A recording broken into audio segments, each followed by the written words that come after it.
Incompetent people surround me wherever I go, and I wish it wasn't out of line to tell them so. The waiter never seems to get my order right. Seems like I got to complain almost every night.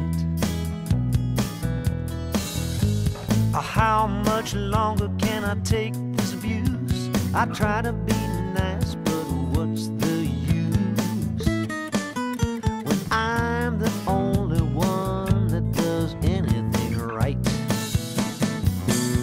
Sometimes it seems like the world is run by chimpanzees, even though some of them might come with college degrees.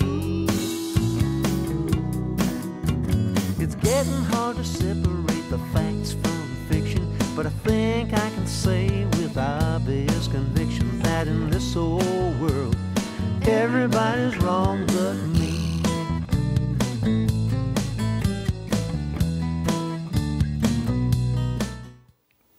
Welcome to Uncommon Sense, the show where sense matters more than dollars and truth matters more than political correctness. I'm your host, Charlotte Laws, and today we're going to be discussing hunting and politics, how the average person can be a porn star, the Los Angeles' new water rationing policy, and why Americans are becoming socially isolated. But first, I'd like to introduce my esteemed panelists. We have Garret Swayne, who is a singer-songwriter. Welcome to the show. Hello. And we have Charles Parselle, who is an attorney and mediator, and who happens to be my husband. Welcome to the show. Thank you. So you've been complaining for quite a while, Charles, about how people are not really socially active. You know, it's hard to get people to come over and do things. And apparently there's a study that Americans are more socially isolated than they were 20 years ago, and their circle of friends is shrinking. And a full 25% of Americans say they don't even have one close friend. I don't know if you're one of those people, Garret, but... Well, I think that that might be true. I think that might be true. My phone rings a lot less nowadays. And over 50% say they have 2 or fewer close friends or confidants. And yet when you go back to like 1975 or 85, actually, people would say they had 3, 4, 5. You know, they had a greater number of close friends. And I'll tell you something that occurs to me. We do a lot of our communication on the internet now. We do it by typing and stuff like that. Whereas before, the only available means of communication was you pick up the phone, you call somebody. And so in some ways, I think that's isolated us more. Yeah. They also say it has to do with commuting longer distances and getting married later and having fewer children and, working more longer hours. And that probably is one of the contributing also, the loss factors. of the nuclear family. The families are more insulated and relatives the live loss of the extended they family. Don't live in the same state or the same city. That's true. They're people spread don't out. live together, so there's not that many. But they kids say that social support and civic participation is extremely important to a long life. So it's really kind of not a positive thing for our society that this has happened. Well, it's actually it's been going on now for since at least the mid-19th century, the early 19th century. So this is a long-standing... Talk about the Industrial Revolution. Yeah, it's a long-standing problem. There's a good book by a man called Cudahy called The Ordeal of Civility. How that the price we've paid for civilization over the last 200 years, I think it's a very interesting topic. This sense of alienation that people do feel in an industrialized society is really, it's a major problem. I can't speak for the whole of the United States because I live in Los Angeles. Los Angeles is a place where people do not rub shoulders because they're sitting in their vehicles all the time. Right. No, London, New York, Paris, even Buenos Aires. People walk. But they have a subway in Buenos Aires, I happen to know. People rubbing shoulders, they're walking on the streets. Right.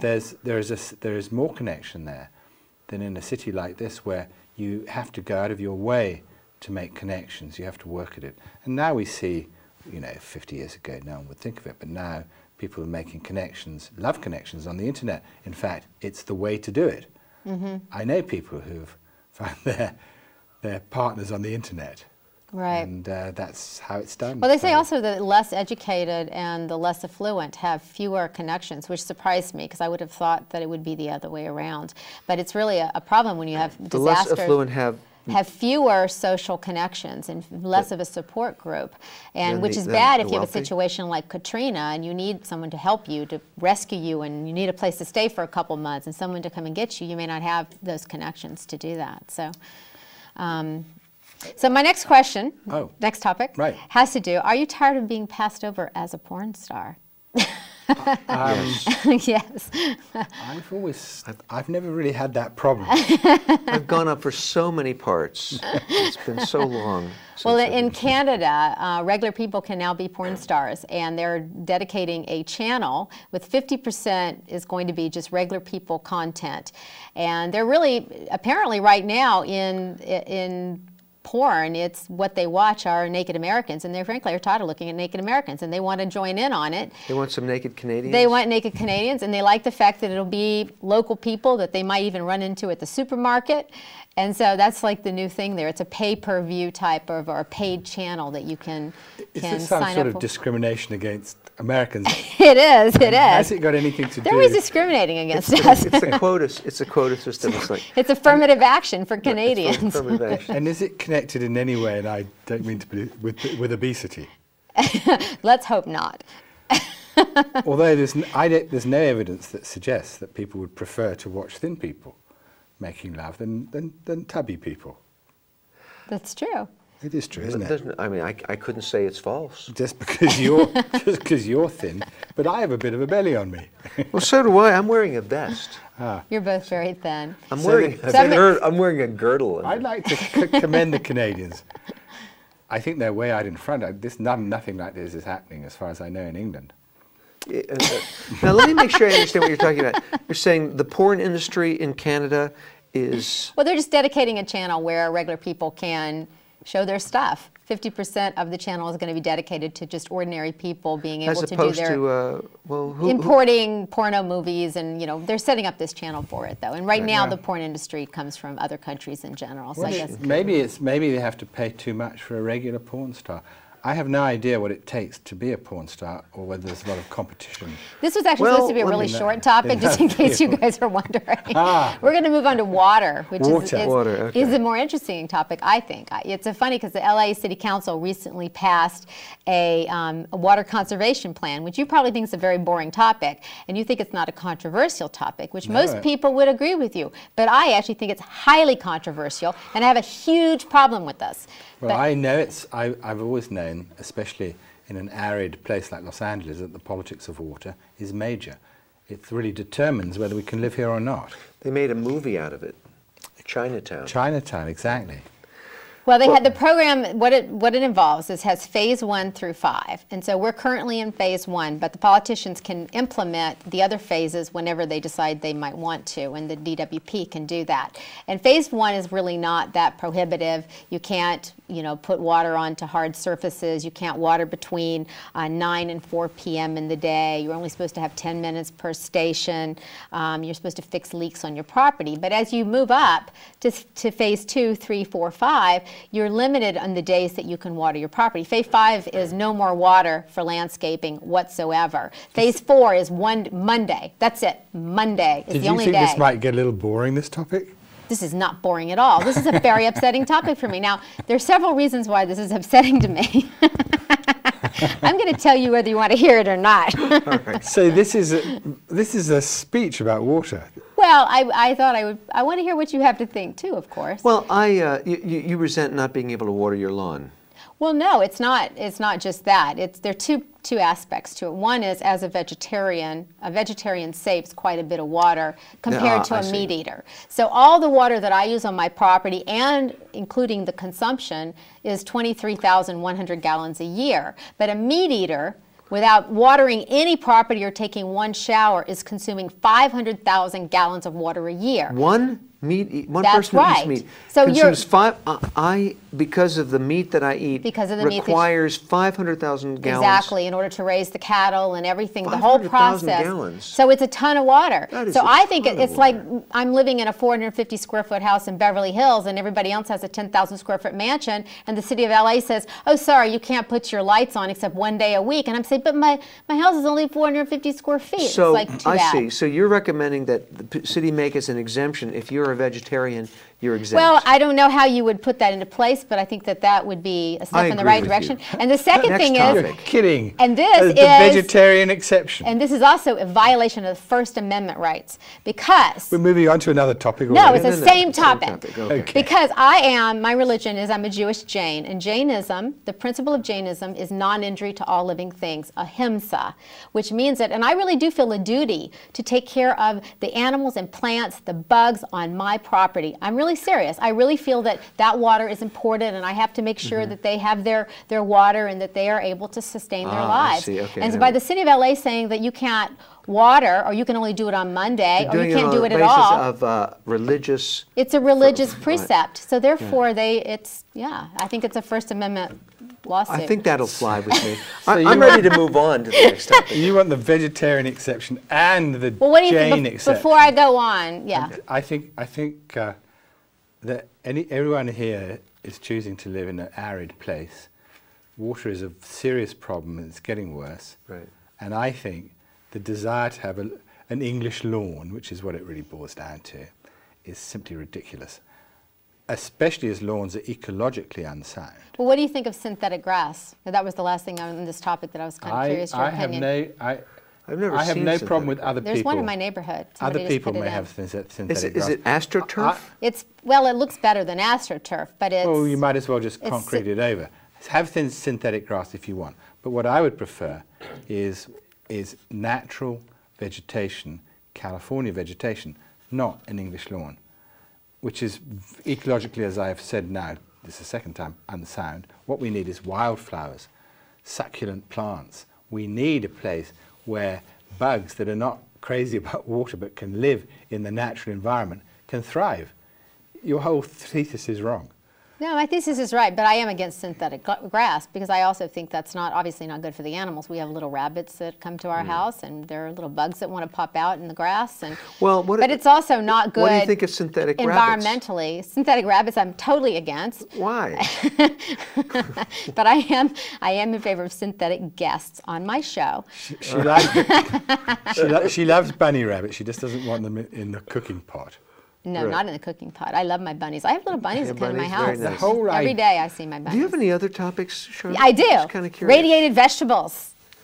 Oh, Ooh, boy. that's what what was that previous project? The FDA wants to radiate vegetables and put radiation on them in order to kill the bacteria in spinach and iceberg lettuce and various vegetables because of certain forms of E. coli.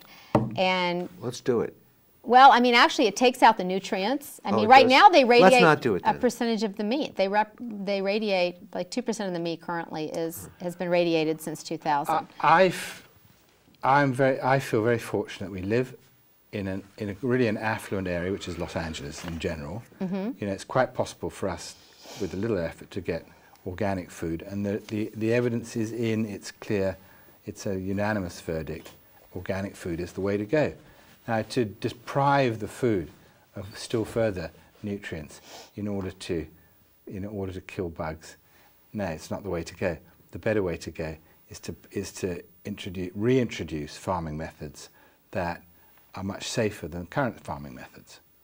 Well, I mean, it's not the vegetables that are the problem. It's, as far as I know, it's upstream. It's the pigs and the cattle farms. That's what creates the E. coli. Yeah, that's that what gets creates. On the spinach. That's what. Well, they couldn't determine the outbreak in 2006 exactly what it was, but that's what many surmised that it was, is the cattle farms upstream. And when you factory farm animals, it causes big problems. It causes the bad kind of E. coli that can't deal with in your system. And the agro businesses in general, Yeah. growing corn that humans can't eat, and growing and these massive agro cultivation of whatever it may be. Well, what do you think of... from tomatoes onward, much better to have local produce gradiently to reintroduce that system of farming, safer, better, tastes better. I think the lobbies, though, are very powerful with regards Lobbies to immensely, yeah, of course. cattle ranchers. Well, the whole economy of food is being really thrown out of whack by this whole, rush toward, ethanol and biofuels and that sort of stuff. Is that off topic to? No, I mean, but I don't think it really. The ethanol corn is not a very effective fuel. It's not. That's the thing. Right. And that's the thing. It's not. It's kind of this big hoax, this big myth that we're going to grow all this corn and make gas out of it. It takes more energy to make the corn into usable gasoline than we get out of it, and it's sort of this big hoax. That's part of the reason that John McCain is not very popular in Iowa, because he's not a big supporter of that until it becomes more efficient. Right. Right. But no, but it's really skewing. It's helping Iowa farmers, but it's really skewing. The price of food throughout the world. It's just permeating. And it's just it's a waste of money because it's not effective for. Well, the Brazilians are making quite a bit of their energy with needs beets, out of sugar beets. Sugar, yeah. Now, is that more efficient than? Oh, it's very good. Yeah, it works great there, but unfortunately we can't produce it here. We can't produce sugar beets here. It's sugar I think cane. it's sugar cane. Actually. It's sugar cane. I thought it was beets. But no, we can't produce it like they can because we don't have the right climate for it. Maybe. I believe That's right. But this is the problem of energy. It's the human problem. It will never go away. Actually, things are really good now compared to all previous periods in history from the dawn of time. It's just that compared to 25 years ago, they're not so good, especially for the United States, because the United States ceased to be energy sufficient in the late 60s, early 70s. So the shoe is squeezing the foot. But in general, things are pretty good. The lights always go on. I was down in various parts of the world recently in South America where the lights may or may not go on, and there's some doubt about whether they have energy supplies. So things are good here. We just need to realize this energy problem will never go away. Right. And well, it will if they solve it. If they, we can get some alternatives. And, I suppose there is a solution that one can see. It seems like science fiction, but it's possible that you harness the sun, you harness the oceans, and this would be the dream of cheap energy. Yes. Why not? But compared to all other energy sources in the past, gasoline is cheap energy, oil is cheap energy. It's just that we don't have as much as we'd like right now. Right. Well, we're running out. Well, the world isn't running out. There's only a finite amount of fossil fuel. Yes. I mean, we might have to dig deeper and harder. I mean, that's why I always say I'm very sad that gas prices have come down, because I don't see this, this worry and this desire for alternatives like there was a month ago or 2 months ago. $3.70 a gallon, it's still not cheap. I don't hear people talking about it. It's very cheap compared to European prices. Yeah, very cheap. Yeah. US gasoline prices are very cheap. But as we remember, well, you don't because you weren't born, but you were just about born. That John F. Kennedy said he committed the nation to put a man on the moon within 10 years. That was a national goal. If a president went, from the White House said, I'm committing this country to be energy self-sufficient with alternative fuels, non-polluting fuels within 25 years or 10 years or whatever day, and committed the funds to that, it would happen. No I think both candidates too are pretty committed to this, so I think it's more likely to happen than it might have in the past. I think it's going to. Well, Jimmy Carter 30 years ago. That's right. Set this in motion, and then Ronald Reagan, who's one of those Republicans I don't mind hating, although he's got all this great reputation now, and people that I do admire have a lot of reverence for him, but I thought he did some really foolish things, like basically put the kibosh on that on Carter's initiative for greater energy independence, and we're regretting it now. If we'd started 30 years ago, we'd be we'd be in much better shape. That's certainly true, but it's certainly true that you could start right now. So things have deteriorated. They're not dramatically deteriorated. The price of gas is not dramatically high, because any European will think it's cheap. So any president could start right now and say, this is the way it's going to be. And we're going to devote the resources necessary to do that, and it would happen. And then gasoline would, you know, we'd still use it. We'd just take its place, though, as one of, and eventually... Oh, well, have you heard of compressed natural gas? Yeah, of course. This is what T. Boone Pickens is. I agree with you. No, sorry, I'm interrupting you. No. Still, it's worth it. No, go ahead. I admire T. Boone Pickens has a checkered reputation as an oil man going back for a very long time, but this is an extremely admirable thing he's doing. I think he's using his own money for to this advertise very massive TV Pickens plan. Yeah, right. yeah. We did a show on that in the past. Very, very, very, very good. And what he's saying is use wind power, which is alternative fuel. Right. And but he's also saying use compressed natural gas. You can actually burn that in your car, or with slight modification, you can. You know, natural gas is a resource that we have plenty of in the United States. Instead of running on gasoline, which has to be refined from crude oil, we could modify our car slightly to run on compressed natural gas. And he says it's 40% cheaper. At least if you believe the commercials, which I always do, right? Of course. well, what I admire someone who, he has a lot of money, which is great, but I admire someone who's saying, let's do it. Right. And is trying to get support. I think that's good too. And I agree that on one of the previous shows I questioned, you know, what his motivation is, and it was pointed out to me that it's not entirely financial. He's really yeah, no, I think so. I think you're so right. I'll accept So that. when it comes to the election, talking about Sarah Palin and the other candidates, really, why do you think hunting? It's like everybody who runs for president has to show what a great hunter they are and how killing animals is such a good thing, and they're like it's not so one much of the killing regular animals. I think it has to do with people, you know, wanting the Second Amendment to be respected, which I they mean, feel it's more than that, because you have people going out. You have Huckabee going out before Iowa and going hunting. You have Kerry donning the hunting gear and going out to try to prove that he's. No, he's just showing. When he was running in 2004, he's just showing. Or 2000, Kerry, yeah. I know. Well, they're just trying to show that they are in solidarity with the NRA, National Rifle Association, right? Who just believe in rights and in like. I don't know what the percentage of people who hunt are. I know I'd have a hard time killing an animal, which is why I probably have no business eating them. But I do because they're tasty. But I will probably get past that at some point, I hope, because I believe in the moral argument. But it's a shame, though, that the media is not discussing the animal issues, of which Palin is just horrible on this particular issue. And it's not really being horrible discussed. To you, but a lot of people like to hunt. Well, I mean, when she did this interview yesterday with Charlie Gibson about why she supported the aerial hunting for wolves and has a $150 bounty on each wolf that's killed, because she said, well, we're doing them a favor. It's cold out there in Alaska. The wolves? Yeah, because it's so cold. They're starving. They're freezing to death, so we're putting them out. I don't know, but that's what I read in the transcript. Why spend $150?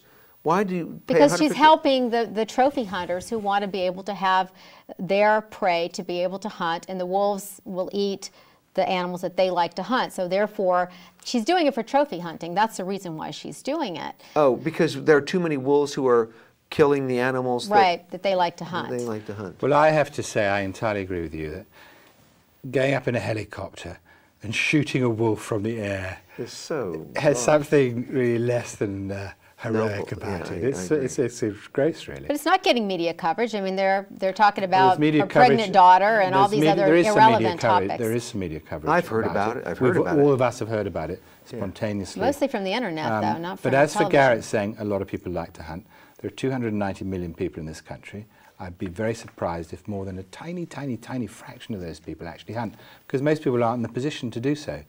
And I think there is just probably far more people who say, no, I don't think there's anything too wonderful about with no risk at all to yourself, blowing away some small birds. But why do you get so many votes with it then? Why does everybody have to have that credential? Whether you're John Edwards or Hillary Clinton, I mean, Democrat or Republican, I'm a hunter. I've been hunting. My father taught me to hunt. It's not that there's going to be a lot of votes. There'll be some votes, and that's what they're going for.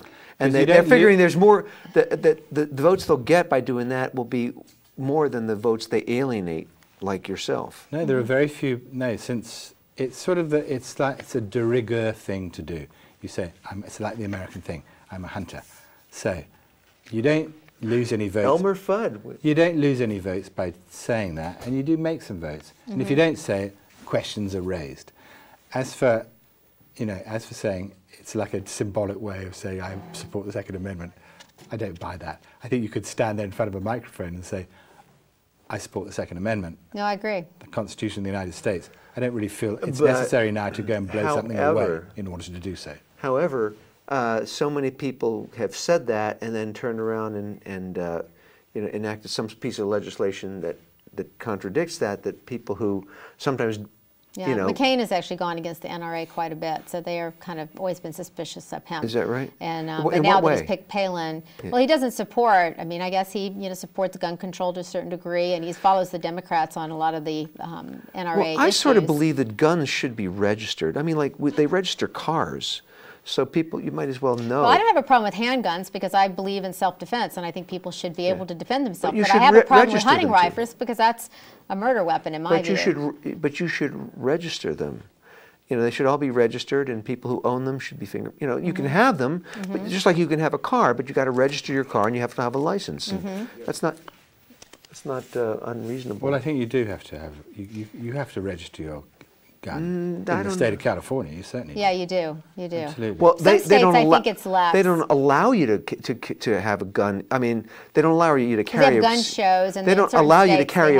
They don't allow you to carry a lax concealed weapon, rules. which is bad. I think if people were allowed to carry concealed weapons, criminals who go into restaurants to sort of shake just pull off holdups would not feel so able to act with impunity. That always worries me.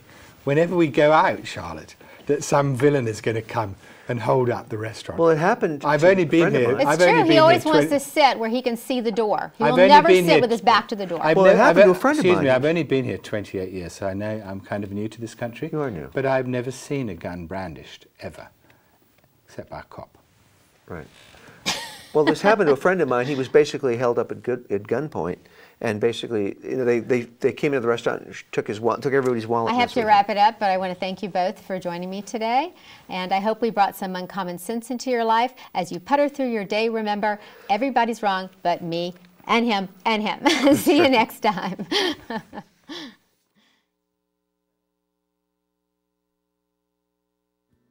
Sometimes it seems like the world is run by chimpanzees.